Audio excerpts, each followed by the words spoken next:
Dan Illman, Mike Beer, taking a look at race number 13 at Gulfstream Park as we creep ever closer to the Florida Derby. This race will be contested at 1 mile on the turf. It's the $150,000 Appleton Stakes. As we take a look at this field, it's nice to see a full field at this middle distance, and these are really evenly matched horses. I think this is an excellent betting race. Oh, yeah, I agree. It kind of handicapped wide open, and it with a big field like this, going the mile distance, and it just kind of feels like trips are going to be really, really important here. I think that's a very good point, and how these horses will be racing going into the first turn might be key, where they'll be placed. We'll throw up our Timeform US pace projector. We're expecting a fast pace.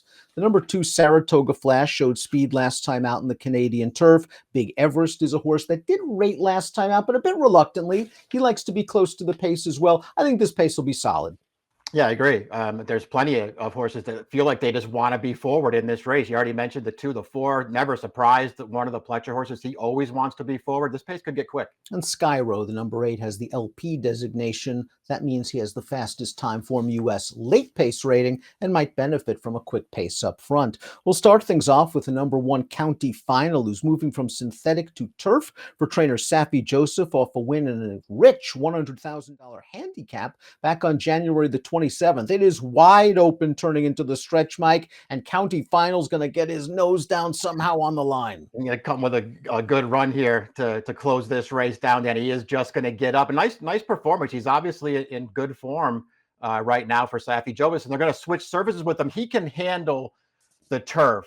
He's a horse who, but most of his turf form is sprinting, and they did run him in this race last year, Danny. He wasn't quite good enough, but he's in way better form now than he was when he came into this race last year. I think he's a little bit interested in you. No, it's a very good point. They concentrated on him sprinting, as you mentioned earlier in his career. He has shown in his last few races on the scent that middle distance is okay, and we know he can step on the turf. He's one of those horses that, if he can work out a trip, can pull off a surprise at what could be a very nice price. An uncoupled stablemate of his is right next door. That's the 2 Saratoga Flash. He showed speed in the Canadian turf last time out, got tired at the end, and that's kind of been the story recently from this horse ever since returning from a little bit of a layoff. His big win recently came at Kentucky Downs, and some horses just love that surface, and maybe he's one of them.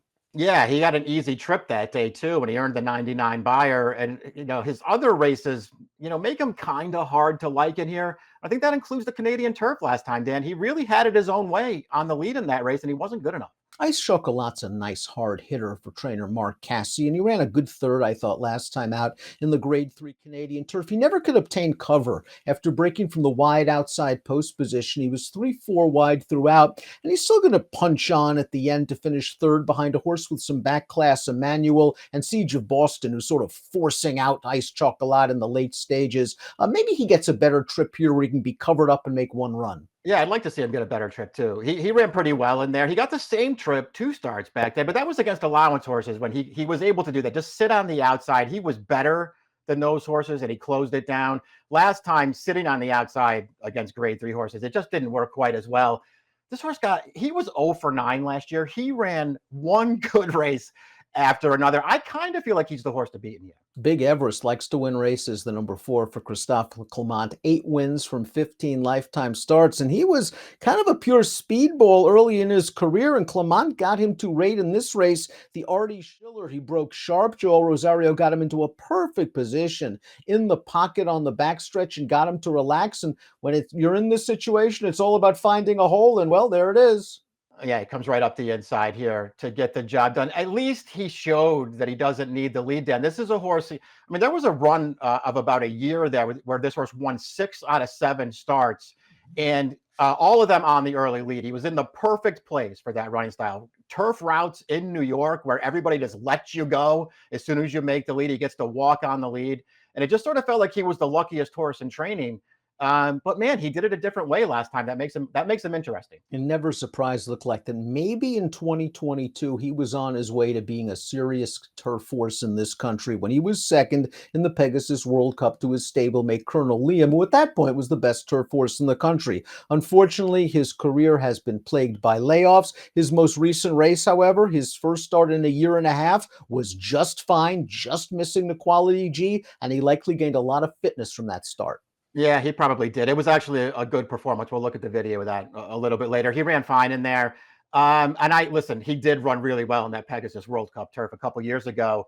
I was never sold on him then, even though he kept running big races. I wasn't sold on him. I'm still not sure how I feel about him, Dan, but he's obviously a player in this race. And he has speed and will be close to the pace and likely right in the thick of things when they turn for home. The horse that nipped him last time out is the 6 Quality G. We'll take a look at that performance. He's a stablemate of Never Surprised, and he deserves an opportunity to step back up into the stakes ranks. He's won 2 in a row, and it looks like he really loves life at Gulfstream Park. Here he is on the outside. Never Surprised is going to be digging in very gamely for second, but he just won't be able to hold off his mate. This is a good finish this horse puts in, because you can see from the replay that there's really nobody else closing. This horse came running and closed that race down. And I do feel like there's a chance here that the Pletcher's just getting him good again. This is a horse who was, really competitive in stakes races as a 3-year-old before he missed a lot of time. And when he came back, it just felt like it wasn't going to work. Pletcher put him in a 35 claimer, but got to keep him. And he's gotten a lot better since then. How about Lucky Score is kind of a dirtied up horse, stretching back out in distance from our Cassie in his first off of the layoff. He was very consistent last year for Cassie up in Canada, 3rd in the Woodbine Mile, just missed then sprinting in the Nearctic. He wasn't going to win the Breeders' Cup Mile with a clean trip, but he was sort of checked in between horses very late in the game. And last time out in the Joe Hernandez, that was one of those turf sprints, those rare turf sprints in Santa Anita, where there was no pace. They ran 1-2 all the way around the track, and if there's one thing we know about this horse, he needs some pace help. Yeah, he does. He's another tough call for me, Dan. Another horse who's just mostly been a sprinter throughout his career. The few times that they went the mile with him, he's obviously run fine in those races, but it does kind of feel like he's better or best as a closing sprinter. And I hate playing those horses when they stretch out. Now, Skyro has the fastest time form U.S. late pace rating. Maybe this pace will heat up. The question is he as good on turf as he has been on the synthetic surface as of late? Let's watch his most recent start. He's going to be the beaten favorite in here, running second, going 1 mile and 1/8. He's going to make an outside bid as the favorite. Got a big look at it, Mike.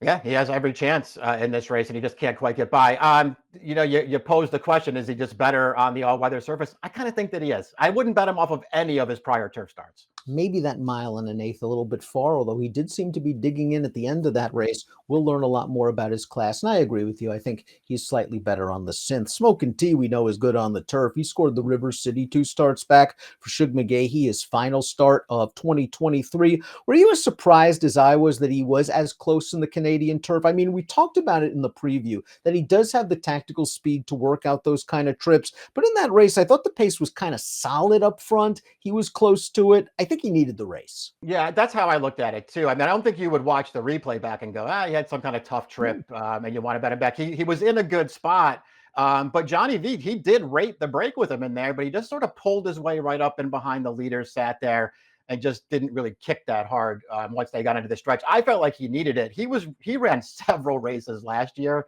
that are going to give him a big chance if he can work out a trip. He's been a good horse throughout his career, and we've said it countless times on these programs. These are Shug's kind of horses, the horses that are late maturing and seem to do better as they age. I expect Smokin' Tea to revert to the tactics that he used in the River City, simply because there's going to be more pace for him to attack this time around. Title Forces is the number 10. He's stepping way up in class. He deserves a shot. He's won 3 in a row, including this race, first off, the Fernando Abreu claim. This race is a $12,000 starter allowance over the synthetic surface. He's very game to win. Yeah, he's going to gut this thing out here to keep his winning streak alive. This horse was claimed for $10,000 2 starts back. Now he's running in a stakes race at Gulfstream Park on a different surface too. He's just going to have to do better, Dan. This is a good performance, though. Churchtown, the number 11, is a horse that, if he's aggressively ridden, might be able to try to find some early position. It's just a pretty tough post position for him. He made a bid last time out at Tampa Bay, first off of the layoff against some good horses and tired. I've never been this horse's biggest fan, but he ran very well in this race last year, although that year he was able to get right to the front. That's not happening here. Yeah, true. The post is the big detriment to him here. I think this is a horse you and I disagree on. I'm a big fan of his. I think he's good. I think he fits right in with these horses. It's all about what kind of trip he can pull. Let's take a look at our top picks for the Appleton. Every year it seems like it's a competitive race. You're going with Smokin' Tea. I think he gets a better setup. I think Shug has him tight second off the layoff. And in this race, you might get 5-1 on him. Yeah, I think he is going to be a fair price. One of the reasons I put him on top in this race. Then I kind of feel like your top pick is the horse to beat in here, but it's kind of wide open. I can see maybe Smoke and Tea gets something to run at this time and takes a little step forward. It's a good point. Again, the point you made in the beginning is the best point. This race comes down to trips. Ice Chocolate maybe didn't get the best one last time out. We'll see if he gets it here. It's all about price. Search for value in the Appleton. 9-3-11-4 for Mike, 3-4-11-8 for me. Best of luck.